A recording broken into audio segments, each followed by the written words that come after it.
She laughed. Of course I'm talking to other guys. I'm not going to limit myself when you're not even my best option. So I stood up, grabbed my jacket, and left. Now she's alone, unemployed, and telling everyone it was just a joke. Hey viewers, before we move on to the video, please make sure to subscribe to the channel and hit the like button if you want to see more stories like this. Thanks. The garlic and rosemary scent from the roasted chicken filled our apartment, a smell I'd always associated with contentment. I'd gotten home early, tidied up the living room, and even put the wine she liked in the fridge to chill. It was a Tuesday, but Tuesdays could be special if you decided they were. Sarah had been stressed lately. Her new marketing job was a pressure cooker, and I figured she could use a soft landing. I was draining the pasta when I heard her key in the lock. In here, I called out. She dropped her bag by the door with a heavy thud. God, what a day. My boss is a literal demon spawned in a spreadsheet. Hopefully a well-seasoned one, I said, nodding toward the chicken. Dinner's almost ready. I got that Pinot Grigio you like. She offered a tired smile, but it didn't reach her eyes. You're a saint, Alex. Seriously. She flopped onto a stool at the kitchen island, scrolling through her phone immediately. The blue light washed over her face, highlighting the fatigue. This was our rhythm. I was the anchor, she was the kite. I liked being the anchor. I liked building a home for us, a place of quiet consistency amidst the chaos of her world. I remembered missing my best friend's bachelor party weekend to help her paint this very apartment, my clothes speckled with morning mist gray. She'd kissed my cheek and said, "This is ours. We're building something real." I believed her. We ate, and the conversation was light. She vented about work. I listened.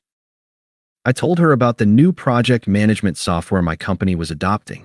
She half listened. It was normal. It was us. Or so I thought. Her phone, sitting face up next to her plate, buzzed. Then buzzed again. And again. A rapid-fire sequence of notifications that made her glance down, a flicker of something, alertness, crossing her face. Popular tonight, I said, taking a sip of water. It's just the group chat from work. It's a nightmare, she said, not looking up from her food. A few minutes later, it buzzed again, this time with a distinct, melodic triplet I didn't recognize. A notification banner slid across the top of the screen. I wasn't trying to snoop, but my eyes, scanning from her face to the salt shaker, caught it. Hinge, Jacob. So when do I get to see that smile in person? The words hung in the air, pixelated and vile. The world didn't slow down. It just got very, very sharp. The sound of my knife against the plate was deafening. Sarah, I said, my voice surprisingly steady. I reached over and tapped her phone screen. What's this? She looked down. I watched the journey of emotions on her face. First, surprise. Then, not guilt. Never guilt. It was annoyance. She clicked her tongue, picking up the phone as if I'd inconvenienced her. God, Alex, don't be creepy. Reading my notifications. I didn't have to read it. It's right there. From Hinge. The word felt foreign and toxic in my mouth. Since when are you on Hinge? She sighed, a long-suffering, theatrical sound. She placed the phone face down, but made no move to explain it away. She just looked at me, a challenge in her eyes. The cozy domestic bubble we'd been in had popped, and the cold air of a different reality was rushing in. I thought we were exclusive, I said, the statement feeling foolish and naive the moment it left my lips. I'm not on any apps. I'm not talking to anyone else. And then she laughed. It wasn't a happy laugh or a nervous one. It was a short, derisive burst of air, condescending and sharp as a razor. It was the laugh you'd give a child who just asked if magic was real. Well, that's your choice, isn't it? She said, her voice dripping with a smugness that made my stomach turn. Of course I'm talking to other guys. I have to keep my options open. I just stared, my mind unable to process the casual cruelty. She leaned forward, her eyes sparkling with a sense of superiority. Look, it's just the modern world, Alex. It's naive not to. I'm not going to limit myself when you're not even my best option. The words landed not like a punch, but like a surgeon's knife, precise and devastating. Not even my best option. The meals cooked, the apartment painted, the late-night reassurances, the planned future. It all crumbled to dust under the weight of that one phrase. She kept talking, her voice calm and didactic, as if explaining a simple concept to a slow student.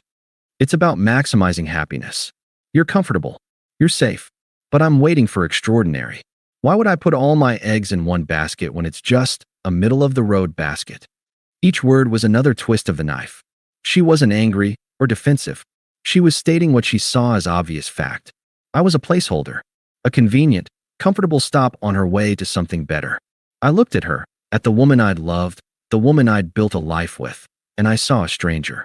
And in that moment, something in me broke cleanly, and a profound, chilling calm washed over me. The emotion drained from my face. The confusion, the hurt, the betrayal, it all just shut off. I placed my napkin neatly on the table, and I stood up. I stood up. The wooden legs of my chair scraped softly against the floorboards, a mundane sound in the wake of the nuclear silence that had fallen between us. I didn't look at her. My eyes were fixed on a point past her head, on the morning mist gray wall we'd painted together. It looked different now, the color of ash. Where are you going? Sarah's voice was a mix of annoyance and disbelief. Don't be so dramatic. We're just talking. Her words were tiny, insignificant noises. They bounced off the new, cold shell that had formed around me. I walked out of the kitchen, my steps measured and sure, not fleeing, but proceeding. I moved down the short hallway to the coat closet, my movements automatic. I reached inside and pulled out my jacket, a simple, worn leather one she'd always said made me look reliable. I heard her stool scrape back. Alex, come on. Stop this. You're overreacting. I slid one arm into a sleeve, then the other. The familiar weight of the leather settled on my shoulders. I turned and walked back towards the front door, passing the kitchen entrance. She was standing there now, arms crossed, her expression shifting from irritation to a flicker of confusion. The script was wrong. I was supposed to be yelling, or crying, or begging for an explanation. My silence was a variable her calculus couldn't account for. I reached for the doorknob. Alex, her voice sharpened. We are not done talking. My hand paused on the cool metal. I turned my head just enough to see her from my periphery. I didn't meet her eyes. No, I said, my voice flat, devoid of the tremor she must have expected. It was the tone you'd used to state the time. We're done talking. I opened the door and stepped out into the cool hallway of our apartment building. I pulled the door closed behind me. There was no slam, no final, dramatic punctuation, just the soft, precise click of the latch engaging. It was the most definitive sound I had ever heard. I didn't take the elevator. I walked down the 3 flights of stairs, my footsteps echoing in the concrete stairwell. My mind wasn't racing. It was blank, a pristine white whiteboard wiped clean of the future we'd drawn on it. I got into my car, started the engine, and drove. I didn't know where I was going. I just knew I was leaving. 20 minutes later, I pulled into the brightly lit parking lot of a 24-hour supermarket. The fluorescent lights were antiseptic, bleaching the world of color and emotion. I walked inside, the automatic doors swooshing open. I grabbed a basket. I moved through the aisles with a detached focus. Toothbrush, toothpaste, a phone charger, because mine was still plugged into the wall next to the bed I would never sleep in again. A pack of boxer briefs, a single plain t-shirt, deodorant. It was like assembling a survival kit for a trip I never planned to take. Each item was a brick in the wall between my old life and whatever came next.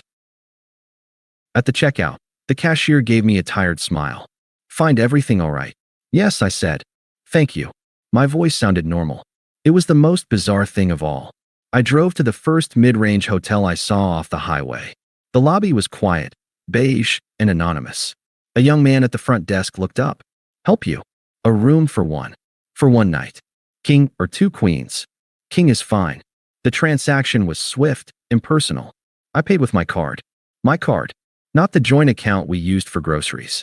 My key card was a light, plastic square that granted me access to a temporary, neutral space. Room 214. The room was exactly what I needed, devoid of history. Beige walls, a generic landscape painting, a desk, a bed. I placed my supermarket bag on the desk. I took off my jacket and hung it in the empty closet. I sat on the edge of the bed. The silence was absolute. And in that silence, the pain arrived.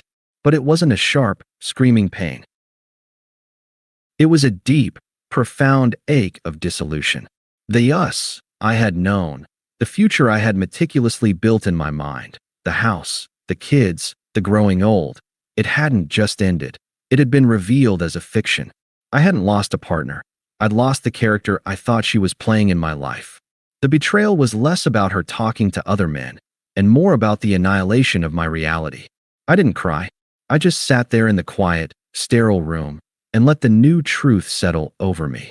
I was no one's anchor. I was just a man in a hotel room. I pulled out my phone.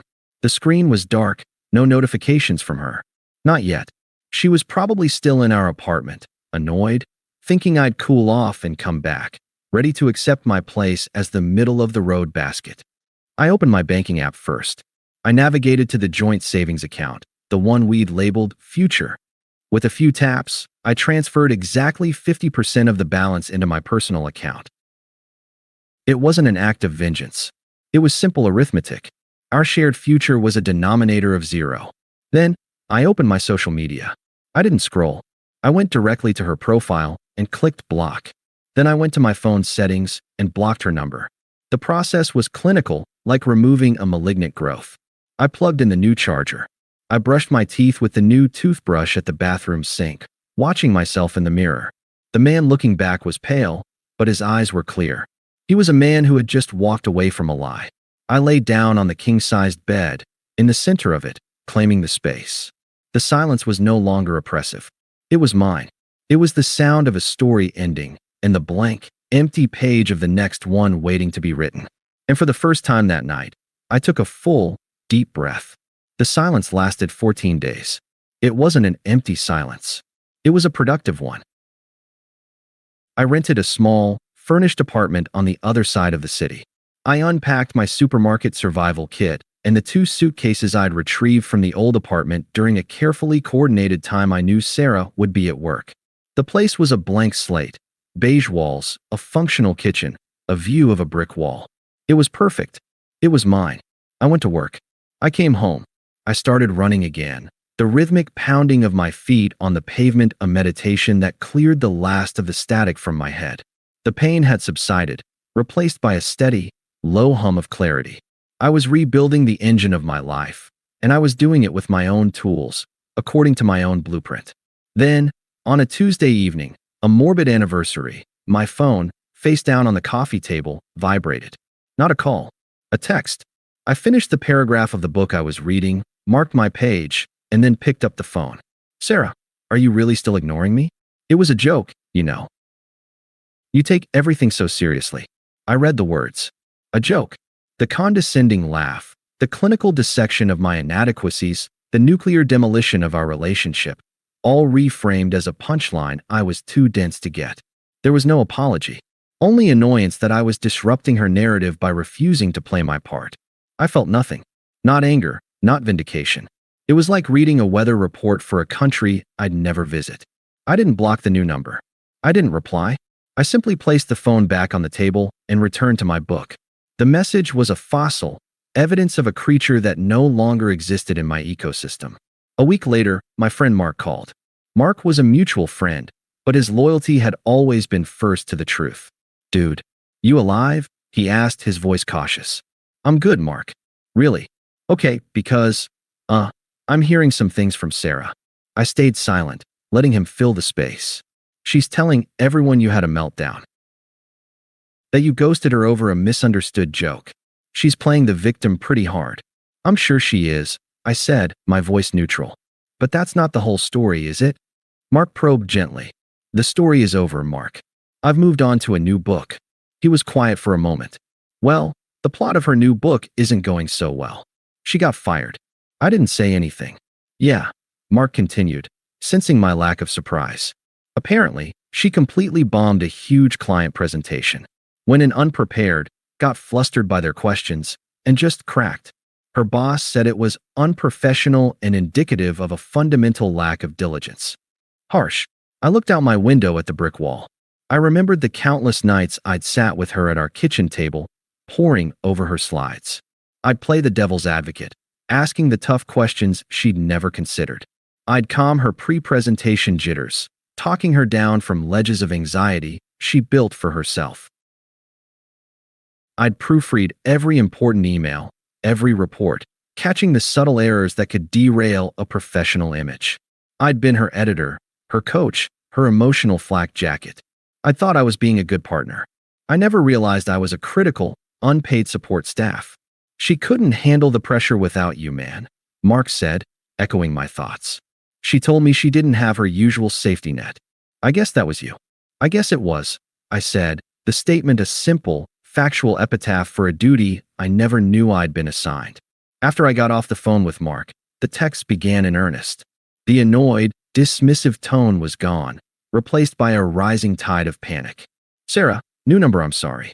It was a stupid thing to say. I was stressed. You were always my best option. I was just scared. The hypocrisy was breathtaking. You were always my best option. The words were a direct countermand to her cruel, clear statement from the kitchen. She wasn't apologizing for her actions. She was apologizing for the consequences. I didn't reply. The next day, another message. This one had no pretense of emotional reconciliation. It was a naked plea for the utility I provided. Sarah, new number, they fired me. I can't pay rent. I need you. 3 sentences that laid her entire value system bare. She didn't miss me. She missed the stability, the financial contribution, the emotional labor. She was a CEO whose entire infrastructure had collapsed after firing her most dedicated employee. I read the message as I was tying my running shoes. I finished the double knot, stood up, and went for my run. Her desperation was not my burden. Her rent was not my problem. The middle-of-the-road basket had rolled away, and she was finally realizing it had been carrying all her eggs. 3 months to the day after I walked out, I was sitting in a corner of the daily grind, a coffee shop I'd come to think of as my office. The smell of roasted beans and the soft murmur of conversation were a balm. I was sketching designs for a custom desk on a napkin, a side project that was starting to feel like a new career path. The piece was hard-won and absolute. A shadow fell over my table. I didn't need to look up to know who it was. The energy was a frantic, discordant vibration against my calm. Alex. I finished a line on my sketch and slowly set my pencil down. I looked up. Sarah stood there, clutching the strap of her purse like a lifeline. She looked diminished. The sharp, polished confidence she'd always worn was gone, replaced by a frayed exhaustion. Her hair was pulled back in a messy ponytail, and she wore no makeup. She looked like a stranger wearing Sarah's skin.